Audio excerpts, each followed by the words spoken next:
Hello students, welcome back to civil knowledge YouTube channel. So ఈ వీడియోలో మనం unit 2 RCC that is shear and torsion chapter start చేయబోతున్నాం. So దీంట్లో చూసుకున్నట్టయితే మనకి సిలబస్లో అయితే ఇది ఉందన్నమాట జనరల్గా. సో కొంతమందికి ఇదే సిలబస్ ఉండకపోవచ్చు, కాకపోతే మ్యాక్సిమం షియర్ అండ్ టార్షన్ టాపిక్లో ఇవే, ఇంకా అంతకంటే ఎక్కువ ఏమి ఉండదు. ఓకే, సో యూనిట్ నుంచి మనకు వెరీ వెరీ ఇంపార్టెంట్ క్వశ్చన్ వచ్చేది ఏంటంటే షియర్ డిజైన్. దానికి మించి మనకేం పెద్ద ప్రాబ్లమ్స్ అయితే లేవు. ఈ concept of bond, anchorage, development ఇవంతా వచ్చేసి ఎస్ఏ క్వశ్చన్ కిందకి రావన్నమాట, షార్ట్ ఆన్సర్ వస్తాయి. ఓకే, సో ఇది ఇంపార్టెంట్ మనకి ఏంటంటే design examples in simply supported and continuous beam for shear design. Okay, so first of all మనం షియర్ డిజైన్ స్టార్ట్ చేసే ముందు షియర్ అంటే ఏంటో తెలియాలి మనకి. Okay, so shear force means it is the tangential force acting on the cross section of the beam. Okay, so the tangential force which is acting on the cross section of the beam is called shear force. So ఇక్కడ మీరు ఒక diagram చూస్తున్నారు బీమ్ది. Okay, ఈ బీమ్లో మనకి ఏదైతే సర్ఫేస్కి ఇక్కడ ఉంది కదా, సర్ఫేస్కి ఇట్లా ఈ డైరెక్షన్లో కానీ లేదా ఇట్లా ఈ డైరెక్షన్లో కానీ మనకి టాంజెన్షియల్ డైరెక్షన్లో యాక్ట్ అయిందంటే ఫోర్స్, దాన్ని మనం ఏమంటాం అంటే షియర్ ఫోర్స్ అనేసి అంటాం. ఓకే, నెక్స్ట్ ఈ డ్యూ టు షియర్ ఫోర్స్ మనకి ఏమవుతుందంటే shear stresses are developed in the beam. So ఈ షియర్ ఫోర్స్ వల్ల మనకి బీమ్లో ఏమవుతుందంటే షియర్ స్ట్రెస్సెస్ అనేటివి డెవలప్ అవుతాయి అన్నమాట. Okay, so first of all మనకి షియర్ ఫోర్స్ రావాలంటే మెంబర్ పైన ఏముండాలి, లోడ్. ఓకే, ఇవన్నీ కూడా దేనివల్ల వస్తాయి మనకి, లోడ్. మనం ఆల్రెడీ చెప్పుకున్నాం ప్రీవియస్ స్టార్టింగ్ క్లాసెస్లో యూనిట్ 1లో ఏమని చెప్పుకున్నాం అంటే మనకి బీమ్లో 2 స్ట్రెయినింగ్ యాక్షన్స్ వస్తాయి. దేనివల్ల, ఎక్స్టర్నల్ లోడ్ వల్ల. సో ఈ బీమ్ పైన యూడిఎల్ కావచ్చు, పాయింట్ లోడ్ కావచ్చు యాక్ట్ అయినప్పుడు మనకి ఏం జరుగుతుందంటే ఆ లోడ్ వల్ల దీంట్లో 2 స్ట్రెయినింగ్ యాక్షన్స్ వస్తాయి, ఒకటి షియర్ ఫోర్స్, ఇంకోటి bending moment. Okay, so but in flexure members like beams and columns, sorry ఇక్కడ మిస్టేక్ ఉంది, బీమ్స్ అండ్ స్లాబ్స్.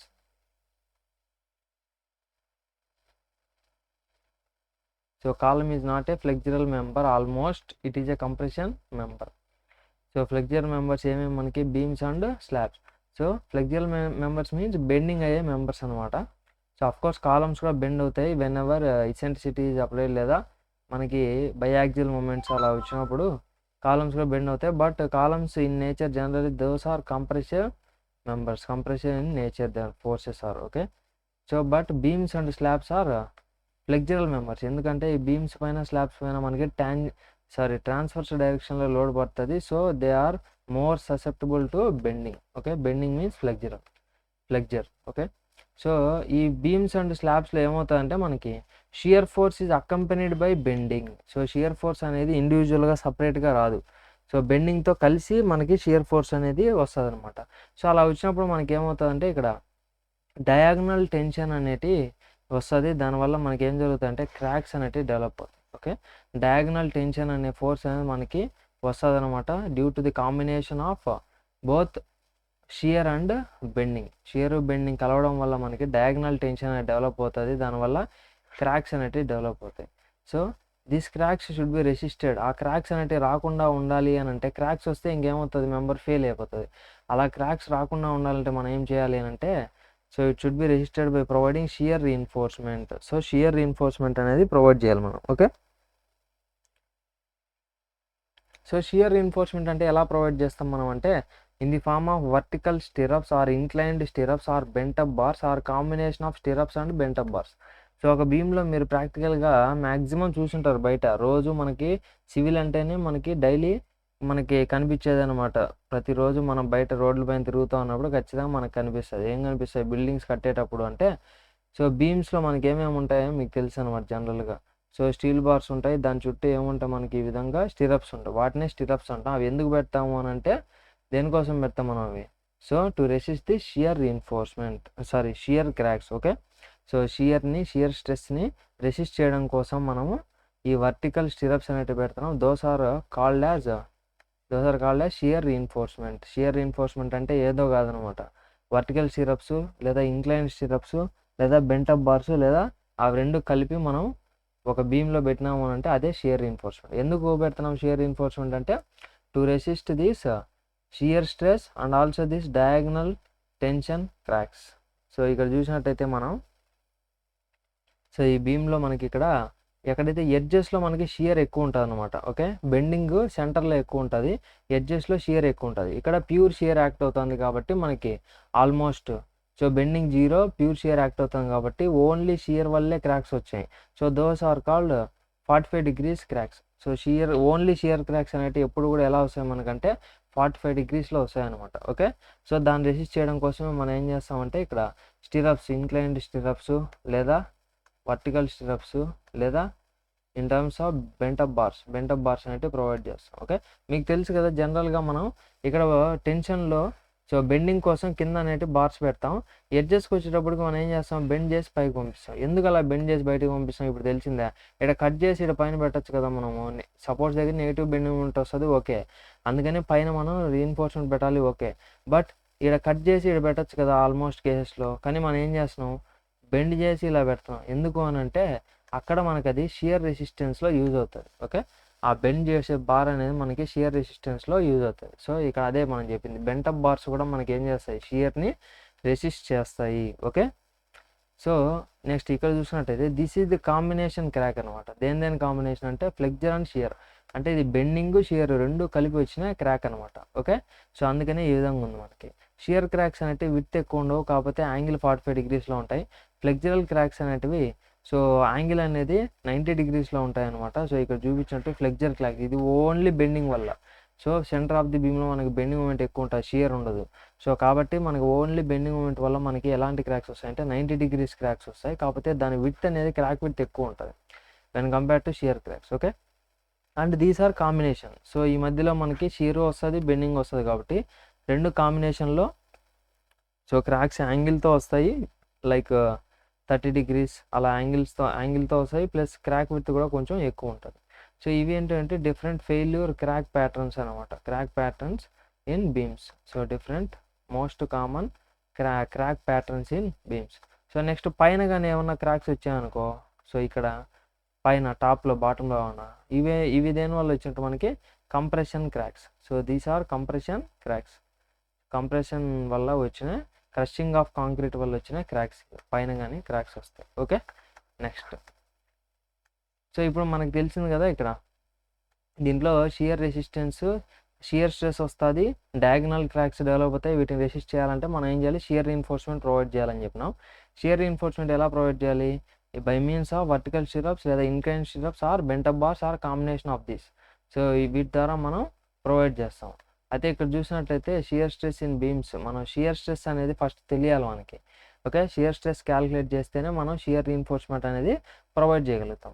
సో ఇక్కడ షియర్ స్ట్రెస్ క్యాలిక్యులేట్ చేయడం కోసం మనం బీమ్స్ని రెండు కేటగిరీస్గా డివైడ్ చేసాం. ఒకటి హోమోజీనియస్, ఇంకోటి reinforced concrete beam. Reinforced concrete beams మనం హోమోజీనియస్ అనలేం, బికాస్ దాంట్లో 2 different మెటీరియల్స్ ఉన్నాయి. One is concrete and the other one is steel bars. So కాబట్టి it is not homogeneous. Okay, but కంప్లీట్గా కాంక్రీట్ బీమ్ తీసుకుంటే మనం without reinforcement PCC plain cement concrete beam తీసుకుంటే that is homogeneous beam అంటాం. ఇప్పుడు ఈ homogeneous బీమ్లో అయితే షియర్ స్ట్రెస్ ఎలా ఫైండ్ అవుట్ చేస్తాము అంటే ఫస్ట్ యావరేజ్ షియర్ స్ట్రెస్ కనుక్కుంటాం, which is shear force by area. Okay, shear force అంటే V by cross section area, that is BD.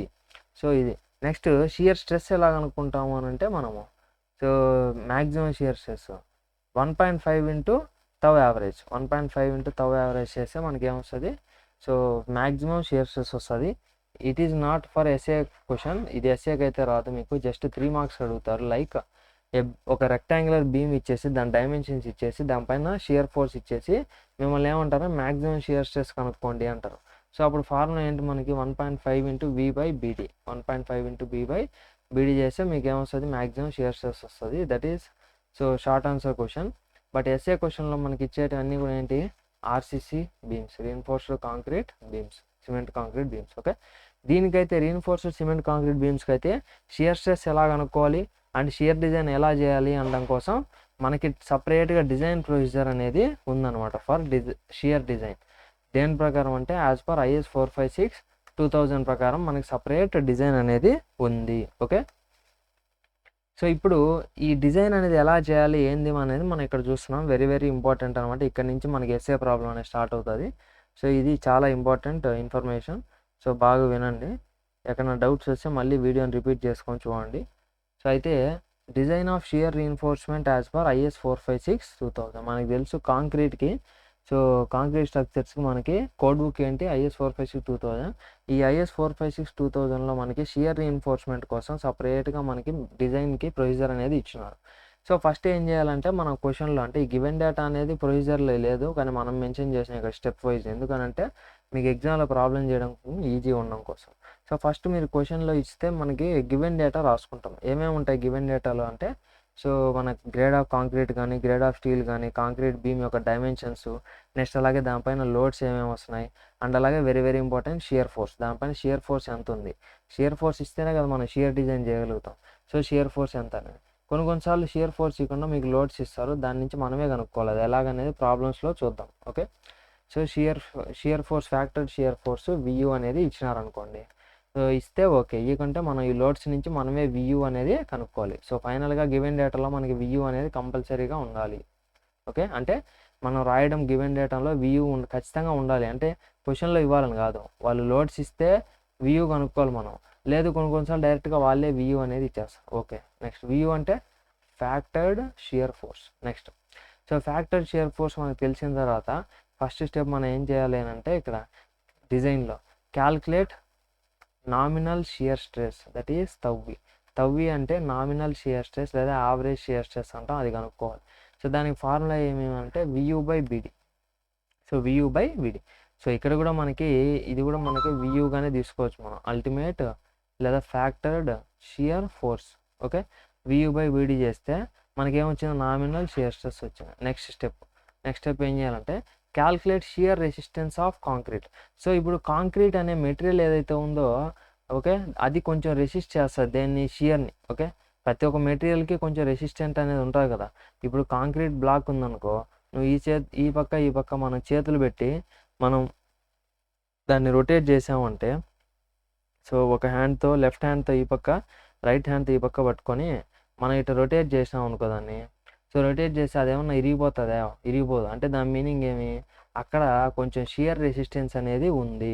So shear resistance అనేది ఉంది కాబట్టి ఆ రెసిస్టెన్స్ ఎంతో కనుక్కోవాలి మనం. సో దాన్నే మనం ఏమంటామంటే తౌసి. సో అంటే ఇది ఎందుకు కనుక్కుంటున్నాం తౌసి అంటే, కాంక్రీట్ ఎంతవరకు షియర్ రెసిస్ట్ చేయగలుగుతుంది.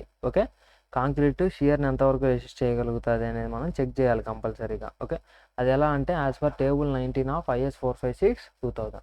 IS 456-2000 కోడ్ బుక్లో మనకి టేబుల్ 19లో డీటెయిల్డ్గా ఇచ్చున్నారు. Okay, by using concrete grade and percentage of steel, tension steel provided, PT. So ఈ రెండు తెలిస్తే grade of concrete, PT, percentage of tension steel provided, మనం ఏం చేయొచ్చు, సో ఈ shear resistance of concrete tau c అనేది తెలుసుకోవచ్చు. నెక్స్ట్ తౌసి తెలుసుకున్న తర్వాత ఏం చేయాలంటే తౌసి మ్యాక్స్ తెలుసుకోవాలి. తౌసి మ్యాక్స్ అంటే ఏంటంటే మనకి మ్యాక్సిమం షియర్ రెసిస్టెన్స్ ఎంత కాంక్రీట్ అనేది ప్రొడ్యూస్ చేయగలదు. ఈవెన్ దో మనం స్టిరప్స్ పెట్టినప్పటికీ, స్టిరప్స్ పెట్టినా సరే మనకి తౌసి మ్యాక్స్ అనేది మనం రేంజ్ అంటే మ్యాక్సిమం కాంక్రీట్ యొక్క కెపాసిటీ, షియర్ స్ట్రెస్ రెసిస్ట్ చేయగలిగే కెపాసిటీ అనమాట. ఓకే, సో దీన్ని మించిపోయిందంటే కాంక్రీట్ ఫెయిల్ అయిపోతుంది షియర్ దాటితే. ఓకే, అందుకని మనం ఏం చేయాలంటే తౌసి మ్యాక్స్ కనుక్కోవాలి. ఈ తౌసి అనేది ఏంటి, only shear resistance of concrete without stirrups. But tau c max అంటే సో కాంక్రీట్ స్టిరప్స్ పెట్టినప్పటికీ సరే మనకి అది, మనం ఇప్పుడు స్టీల్ స్టిరప్స్ అనేటివి ఎన్ని పెట్టినా కూడా ఒక రేంజ్లో మనకి ఏమవుతుంది అంటే అక్కడ ఈ కాంక్రీట్ అనేది ఫెయిల్ అయిపోతుంది. ఓకే, సో అందుకోసం మనం ఏం చేయాలంటే ఓన్లీ స్టిరప్స్ పెడితే సరిపోదు అనమాట. ఎన్నైనా స్టిరప్స్ పెట్టుకోవచ్చులే, ఎంత షియర్ వచ్చినా అంటే సరిపోదు మనకి. సో ఈ కాంక్రీట్ కంటూ మనకి మ్యాక్సిమం షియర్ కెపాసిటీ అనేది ఒకటి ఉంటుంది, అది కనుక్కోవాలి తౌసి మ్యాక్స్. అది ఎక్కడి నుంచి వస్తుందంటే table 20 of IS 456-2000 by using grade, concrete grade. Only concrete grade తెలిస్తే చాలు, ఎందుకంటే ఇది ఓన్లీ తౌసి మ్యాక్స్ అనేది కాంక్రీట్ని బట్టే డిపెండ్ అయి ఉంటుంది, ఇంకా దేన్ని బట్టి డిపెండ్ అయి ఉండదు. ఓకే, నెక్స్ట్ సో ఈ తౌవి కనుక్కున్నాము, తౌసి కనుక్కున్నాము, తౌసి మ్యాక్స్ కనుక్కున్న తర్వాత వాటిని ఏం చేయాలి మనం ఇక్కడ అంటే కంపేర్ చేయాలి. కంపేర్ చేయడం అంటే ఇఫ్ తౌవి లెస్ దాన్ తౌసి అంటే నామినల్ షియర్ స్ట్రెస్ అనేది, ఎక్స్టర్నల్ నామినల్ షియర్ స్ట్రెస్ అనేది మన కాంక్రీట్ షియర్ రెసిస్టెన్స్ కంటే తక్కువ ఉంటే అప్పుడు మనకు తెలిసిందే మామూలుగా, అంటే ఎక్స్టర్నల్ లోడ్ వల్ల వచ్చే షియర్ స్ట్రెస్ మన కాంక్రీట్, ఓన్లీ కాంక్రీట్ యొక్క షియర్ కెపాసిటీ కంటే తక్కువ ఉంది అంటే అప్పుడు స్టిరప్స్ పెట్టాల్సిన అవసరం ఉందా, లేదు. కాకపోతే కోడ్ ఏం చెప్తుంది అని అంటే then minimum shear reinforcement should be provided. So కనీసం మినిమం షియర్ రీఇన్ఫోర్స్మెంట్ అన్న ప్రొవైడ్ చేయాలి అనేసి చెప్తుంది కోడ్. ఎప్పుడు ఎక్స్టర్నల్ లోడ్ వల్ల వచ్చే షియర్ స్ట్రెస్ కంటే కాంక్రీట్కే ఎక్కువ షియర్ రెసిస్టెన్స్ ఉందన్నమాట ఇక్కడ. ఓకే, అంటే ఓన్లీ కాంక్రీటే రెసిస్ట్ చేయగలుగుతుంది ఈ షియర్ని, స్టిరప్స్ ఏం అవసరం లేకపోయినప్పటికీ సరే మనం మినిమం షియర్ రీఇన్ఫోర్స్మెంట్ ప్రొవైడ్ చేయాలి అని IS 456 చెప్తాను. మినిమం షియర్ రీఇన్ఫోర్స్మెంట్ కండిషన్ ఏమి ఇక్కడ అంటే ఇది. సో కోడ్ బుక్లో ఉంటుంది మనకి, దాని నుంచి SV కనుక్కోవాలి. SV ఎందుకు కనుక్కోవాలంటే ఇక్కడ వెరీ వెరీ ఇంపార్టెంట్ విషయం ఏంటంటే మనకి షియర్ రీఇన్ఫోర్స్మెంట్ డిజైన్ చేయడం అంటే ఏమేనంటే స్పేసింగ్ కనుక్కోవడం. వేటి యొక్క స్పేసింగు, స్టిరప్స్ యొక్క స్పేసింగ్. ఓకే, స్టిరప్స్ యొక్క స్పేసింగ్ అనుకోవడం. అంటే ఇది బీమ్ అనుకోండి, దీంట్లో మనం ఇటు స్టిరప్స్ పెట్టుకుంటా పోతాం కదా, వాటి యొక్క స్పేసింగ్ అనమాట. ఇప్పుడు సెంటర్లో మనకి షియర్ ఉండదు సెంటర్లో. కాబట్టి సెంటర్లో ఏం చేస్తామంటే స్టిరప్స్ ఎక్కడన్నా ప్రాక్టికల్గా కూడా చూడండి మీరు, దూరం పెడతారు. మళ్ళీ ఎడ్జ్కి వచ్చేటప్పటికి, సపోర్ట్స్ దగ్గరకు వచ్చేటప్పటికి మనకి షియర్ ఫోర్స్ ఎక్కువ ఉంటుంది. అందుకని అక్కడ ఏం చేస్తారంటే దగ్గర పెడతారు. ఓకే, అంటే అక్కడ ఏం మారుతుంది, స్పేసింగ్. సో ఎక్కడైతే షియర్ ఎక్కువ ఉంటుందో అక్కడ స్పేసింగ్ తక్కువ ఉంటుంది, ఎక్కడైతే షియర్ ఉండదో అక్కడ మనకి స్పేసింగ్ అనేది ఎక్కువ పెట్టుకోవచ్చు. ఓకే, సో అందుకని మనం షియర్ డిజైన్ చేయడం అంటే ఏం చేయాలి, మనం spacing of vertical stirrups. So spacing of stirrups అనేవి మనం కనుక్కోవాలి. ఓకే, సో దానికి మినిమం కండిషన్ ఇది, అంటే మినిమం స్పేసింగ్కి ఇది formula, minimum reinforcement. Okay, next if తవ్వి నెక్స్ట్ కంపారిజన్లో మనకి తవ్వి లెస్ దాన్ తౌసీ కాకుండా తవ్వి గ్రేటర్ దాన్ తౌసీ అని తెలిస్తే మనం ఏం చేయాలంటే వెంటనే అదే తవ్వి అనేది తౌసీ మ్యాక్స్ కంటే తక్కువ ఉందా ఎక్కువ ఉందా చూడాలి. ఓకే, సో మనకి ఇప్పుడు నామినల్ షియర్ స్ట్రెస్ అంటే ఎక్స్టర్నల్ లోడ్ వల్ల వచ్చే షియర్ స్ట్రెస్ అనేది కాంక్రీట్ రెసిస్ట్ చేయగలిగే షియర్ కెపాసిటీ కంటే ఎక్కువ ఉంది. అంటే దాని మీనింగ్ ఏమి, కాంక్రీట్ ఒక్కటే సపరేట్గా దీన్ని రెసిస్ట్ చేయలేదు. సో అప్పుడు ఏం చేయాలి మనము, సో స్టిరప్స్ పెట్టాలి. అంటే దానికంటే ముందు మీరు ఏం చేయాలని అంటే ఆ కెపాసిటీ మనం ఏం చెప్పినాం, స్టిరప్స్ పెట్టినప్పటికీ సరే కాంక్రీట్ అనేది ఒక లిమిట్ ఉంటుంది అని చెప్పినాం. దేనికి, షియర్ రెసిస్టెన్స్కి. దాన్నే తౌసీ మ్యాక్స్ అన్నాం. ఆ లిమిట్ దాటిందా లేదా చూసుకోవాలి.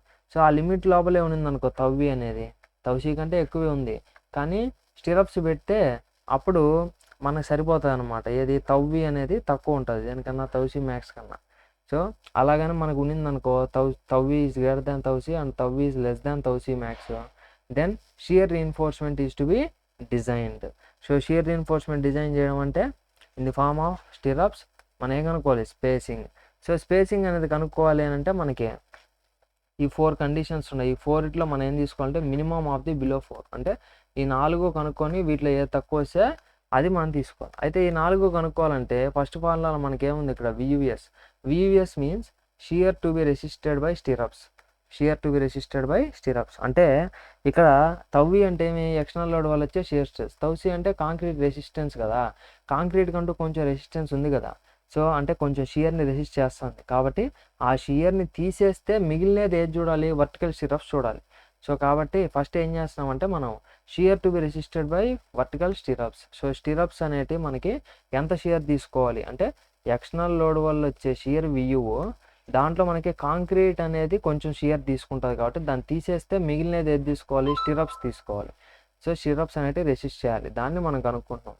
So shear to be resisted by stirrups, V U S అంటే అది కావాలంటే వియు అల్టిమేట్ లేదా factored shear force minus shear strength of concrete, that is V U C చేస్తే మనకి వియుఎస్ వస్తుంది. సో దాని నుంచి ఈ 4 ఫార్ములాస్ యూజ్ చేసి, ఈ 4 కూడా కోడ్ బుక్లో ఉంటాయి మనకి, ఈ 4 ఫార్ములాస్ యూజ్ చేసి మనం ఏం చేయాలంటే ఎస్వి కనుక్కోవాలి. అన్నిట్లో ఎస్వి కనుక్కుంటే దాంట్లో ఏది తక్కువ ఉంటే మినిమం వాల్యూ ఏదైతే వస్తుందో అదే యొక్క స్పేసింగ్. ఓకే, అది ఎప్పుడు if tau v greater than tau c and tau v less than tau c max ఉంటాయి. ఓకే, అలా కాకుండా మనకి కంపేర్ చేసినప్పుడు if tau v is greater than tau c and tau v is also greater than tau c max, అంటే ఇప్పుడు ఎక్స్టర్నల్ లోడ్ వల్ల వచ్చే షియర్ స్ట్రెస్ అనేది ఉత్త కాంక్రీట్ రెసిస్టెన్స్ కంటే ఎక్కువ ఉంది అండ్ అలాగే maximum shear resistance of concrete కంటే కూడా ఎక్కువ ఉంది. అంటే స్టిరప్స్ పెట్టినప్పటికీ మనకి ఈ కాంక్రీట్ అనేది రెసిస్ట్ చేయలేదు ఇక్కడ వచ్చే షియర్ స్ట్రెస్ని. సో అలాంటి కేసులో మనం ఏం చేయాలంటే the section should be redesigned. అంటే ఏంది సెక్షన్ షుడ్ బి రీడిజైన్ అంటే డైమెన్షన్స్ అన్నా మార్చుకోవాలి లేదా గ్రేడ్ ఆఫ్ కాంక్రీట్ అన్నా చేంజ్ చేసుకోవాలి. ఓకే, డైమెన్షన్స్ అన్నా మార్చుకోవాలి లేదా గ్రేడ్ ఆఫ్ కాంక్రీట్ అన్నా చేంజ్ చేసుకోవాలి. అప్పుడే మనకి ఈ తౌసీ మ్యాక్స్ వాల్యూ పెరుగుతుంది. ఓకే, సో ఇది మనకి మొత్తానికి షియర్ డిజైన్. సో నెక్స్ట్ వీడియోలో మనం షియర్ డిజైన్ పైన ప్రాబ్లమ్స్ అనేటివి స్టార్ట్ చేస్తాం. సో ఈ షియర్ డిజైన్ కాన్సెప్ట్ ఏమి ఎక్కువ ఏమి ఉండదు, ఈజీగా అయిపోతుంది అనమాట, ప్రాక్టీస్ చేస్తే అయిపోతుంది. అండ్ అలాగే మన క్వశ్చన్స్ కూడా ఈజీగా ఎక్స్పెక్ట్ చేయొచ్చు దీంట్లో, ఎందుకంటే ఉండేది ఒక design shear design. Okay, so next వీడియోలో ప్రాబ్లమ్స్ చేద్దాం. దాని తర్వాత 1 or 2 వీడియోస్లో బాండ్ గురించి, డెవలప్మెంట్ లెంత్ గురించి మాట్లాడితే ఈ యూనిట్ అనేది కంప్లీట్ అయిపోతుంది. ఓకే, సో ఈ వీడియో వచ్చేసి మీకు యూస్ఫుల్ అనిపిస్తే లైక్ చేయండి. అండ్ అలాగే ఏమైనా డౌట్స్ ఉంటే కామెంట్ చేయడం మర్చిపోద్దండి. సో మీ ఫ్రెండ్స్కి షేర్ చేయండి. Thank you guys.